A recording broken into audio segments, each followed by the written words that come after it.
I want to talk about insecurity, and I want to explore when insecurity is something to be tackled head on, when it is something to be skirted around, and when it actually is an artifact that has nothing to do with you and is just kind of circumstantial. And the reason that I want to make this video and kind of think these thoughts out loud is because insecurity has been the theme of the past week for me.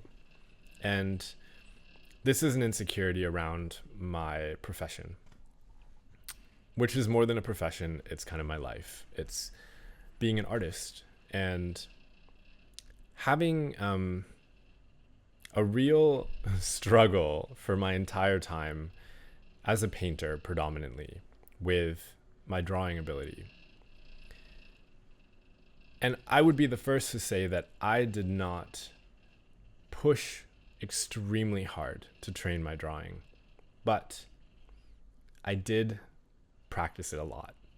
And it was only in the past 2 years that I started to recognize that I was very, very far on the aphantasia spectrum, meaning that I cannot visualize things in my head.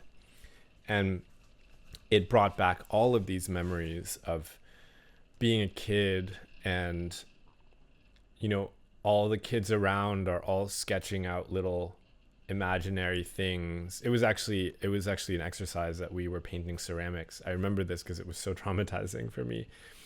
And everyone else is like painting little creatures and, mountains and whatever. And I'm sitting there just looking for anything to copy, just looking for a potted plant and I ended up painting a potted plant on a mug. And it was the least cute thing that a kid could ever do. It was also at that age when you weren't completely scribbling, you were kind of able to do a little bit. And so it just looked like a really confusing mass of green spikes and brown. And there are sequences of memories leading up to today, but especially when I started to exhibit my paintings, when I would be invited, for example, to an evening, drinking wine and sketching, and my peers would be doing these amazing stylistic drawings from their minds, or mostly from their minds. And I would just be sitting there completely blank. Even though I was a professional artist already and exhibiting paintings, I felt so insecure around anyone who could draw from their imagination, because no matter how hard I tried, I just had nothing. All I had were kind of rudimentary concepts of what a cube is, line weight. I was very, very good at variety of brushstrokes and kind of mark making, but in terms of depicting things, I just immediately froze up and had nothing to offer, I felt, to the evening's charades. And of course, this is coupled with other issues of insecurity, like why did I have to be anything other than who I was? If I was already selling and showing artworks that were in a very specific style that kind of worked with my aphantasia, which I wasn't aware of at the time, why did I feel so insecure around these other artists? And I think that is its own kind of network of traumas and performativity, wanting to look talented and be talented in other people's eyes, rather than really exploring the specificity of my own artistic inclinations. But specifically about drawing, it came up for me again this week because I gave myself an assignment to draw 4 drawings that are kind of whimsical, naive figures, engaged in different environments. And I spent probably over a day just collecting references. And when I sat down to draw, I was just so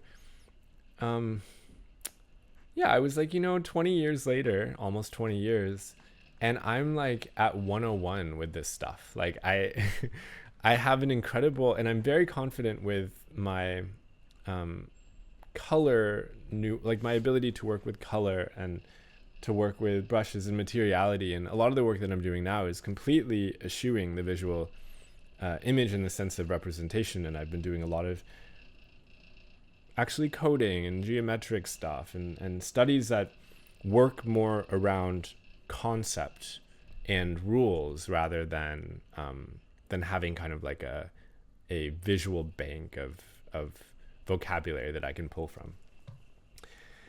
And so yeah, 3 days later, I'm sitting with 4 very, very bad sketches that are going to take me probably another week to work through. And meanwhile, there are, I was looking at an Instagram page of a tattoo artist, and like he probably churns out 10 of these sketches a day, just, offhand. And there's a lot of practice behind that. But when I think about the time that I've been in this trade and where my skills are, it's a compounding of feeling, insecure. So back to the topic and why I talked about insecurity as something to encounter or attack head on. Attack, I don't like that word, but you know what I mean. Or to skirt around, or to just forget about because it actually isn't really something that belongs to you anyway. And these are the 3 kinds of insecurities that I've experienced, where sometimes you just sometimes your insecurity is coming from a desire to be something or have something that is just never going to work for you. And I think that this is it's really tough because today there's a lot of narrative around if you just try hard enough, you can get it. But in the case of certain neurological peculiarities or physical disabilities, there are just some things that some of us can never achieve. And therefore, it's impossible to tackle head on. There are artists that I know who have had their own issues with certain things, and they've created a career around finding ways to satisfy that impulse without ever needing to land on the original desired look or goal that was actually impossible given their physical or mental kind of structures. And I think that this is it's actually a very powerful motivating force with humans, is that when we're insecure and we have enough support to and creativity and agency to try and approach it and maybe move around and discover other alternate avenues, I think that is actually a very powerful and positive force, is to feel insecure and then to do something about it.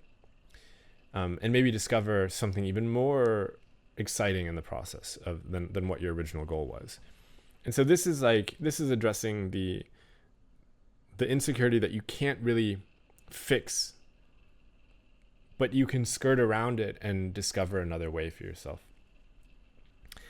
And then there's the insecurity, which really doesn't belong to you at all. And this one I find is more new in my thinking, because I'm defaulting usually to, everything is somehow related to you and your journey. And I'm quite used to sitting with those things and thinking that they are related to me at a very deep fundamental level. But an example of an insecurity that doesn't actually belong to you would be, something like an environmental toxin. Let's just say, let's say that there's lead in your house, or there's mold in your house, and it generates all these feelings, both physical and mental, of anxiety, pain, nausea, depression, what have you. simply removing that toxin from your house will change all those feelings. And you didn't have to change anything about your life. Now, you can always extrapolate out and say, well, what was the initial reason for not getting it inspected or trusting? Those things, whatever. But I want to draw a line around the difference between putting too much meaning and onus on something that actually could just be removed, and that would completely change your life, and you didn't have to change anything about yourself. And in the case of insecurities, moving from the example of environmental toxins to insecurity, I think that some of that is very similar. Like going into social media and finding a lot of other artists who have a skill that you weren't even thinking about, and then suddenly you feel like you're lacking, would be a problem caused by a toxin in the environment. And when you remove that toxin, you forget about that comparison because it was never something you wanted anyway.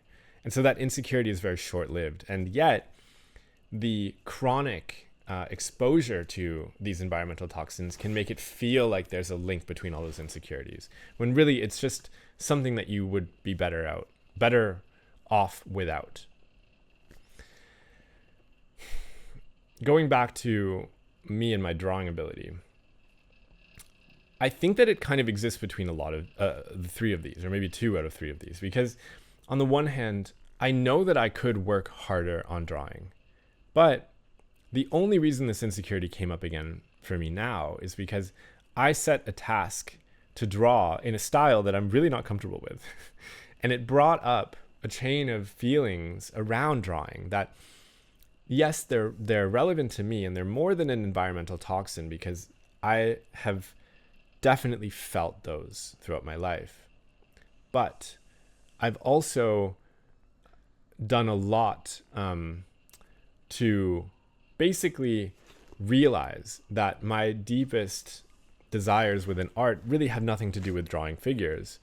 And I'm very interested these days in exploring what my specific neurology and physiology can produce. And I've had a lot of confidence now, recognizing that I'm not so good at the visual stuff, but I'm very good at things like syntax, things like working with digital infrastructures, color fields, nuances that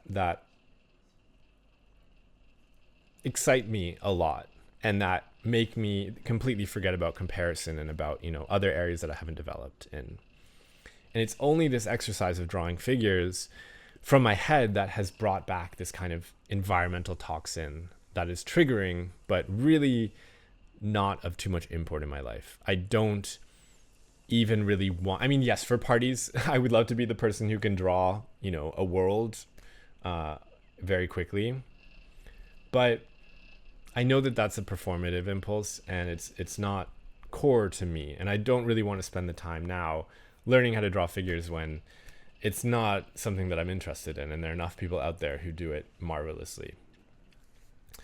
So yeah, I don't know. I don't know if people talk about insecurity in these categories, if anyone can relate to this, but I do think that there's a very specific feeling that maybe many artists could relate to, especially if they have aphantasia, and that's getting very specific. But in a general sense, I think that insecurity is something that we all deal with, and it can be helpful to differentiate so that we're not getting stuck on something that really isn't in our way anyway. Just a note on these videos, I don't edit, and I do stream of consciousness, and I'm actually really trying to practice and hone my ability to be lucid, but also fresh and spontaneous. So thank you if you've watched this whole video. I hope that it was interesting for you, and I hope that as I continue exploring these kind of footnote videos, that I can get more concise, more relevant, and and stay fresh. All right. Thank you.